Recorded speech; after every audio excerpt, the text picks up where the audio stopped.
IPL এর final দেখার আগে আমার এই ভিডিওটা সম্পূর্ণ দেখুন। যারা আইপিএল খেলা দেখেন এই ভিডিওটা তাদের জন্য। আইপিএল খেলা চলাকালীন আপনারা একটা জিনিস দেখেছেন, বলাররা যখন ডট বল করে তখন স্ক্রিনের মধ্যে গাছের ছবি ভেসে ওঠে। জানেন আপনারা এই গাছের সঙ্গে আইপিএল এর সম্পর্কটা কি? তবে শোনো, এই গ্রিন ডট বল ইউনিটে প্রথম শুরু হয় 2023 সালের 23 মে।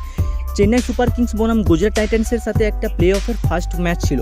ওই ম্যাচে বলা হয় যে প্রত্যেক ডট বলের জন্য 500টি করে চারা গাছ স্যাম্পলিং লাগানো হবে পরিবেশ রক্ষা করার জন্য। এটার উদ্যোগ নিয়েছিল বিসিসিআই টাটা গ্রুপস মিলে। নিয়মটা ছিল খুবই সিম্পল, প্রত্যেকটা ডট বলের জন্য 500টা স্যাম্পলিং চারা গাছ লাগানো হবে। মানে একজন বোলার যদি এই রান নিতে না দেয়, সেই ডট বলের জায়গায় 500টি করে চারা গাছ লাগানো হবে। এই ক্যাম্পেইনের মূল উদ্দেশ্য ছিল মানুষকে ক্রিকেটের মাধ্যমে পরিবেশ রক্ষার বার্তা দেওয়া। 2023 সালে প্লে অফ আর ফাইনাল মিলে 294টি ডট বল হয়েছে, আর সেই হিসাবে 1,47,000 গাছ লাগানোর কথা বলা। আর আজ 2026 পর্যন্ত বহু ডট বল হয়েছে, সেই অনুযায়ী কয়েক লক্ষেরও বেশি গাছ লাগানোর দরকার। কিন্তু আসলে সেটা হয়েছে? এখন সবচেয়ে বড় প্রশ্ন কি এই গাছ লাগানো হয়েছে? 2023 সালে আইপিএল WPL মিলিয়ে 6,41,000 বেশি গাছ লাগানো হয়েছে, যেটা দাবি করেছেন বিসিসিআই আর টাটা গ্রুপ। এটা তাদের গ্রিন ডট বল অফিসিয়াল ওয়েবসাইটের মাধ্যমে দেখানো হয়েছে। যে গাছগুলো লাগানো হয়েছে কেরল, আসাম, কর্ণাটক আর হিমাচল প্রদেশে লাগানো হয়েছে। কিন্তু সমস্যা এটা হচ্ছে যে সাধারণ মানুষ এখনো তার ক্লিয়ার প্রুফ পায়নি গাছগুলো কোথায় লাগানো হয়েছে এবং তাদের রক্ষণাবেক্ষণ কারা বা করছে, সত্যি কি লাগানো হয়েছে নাকি।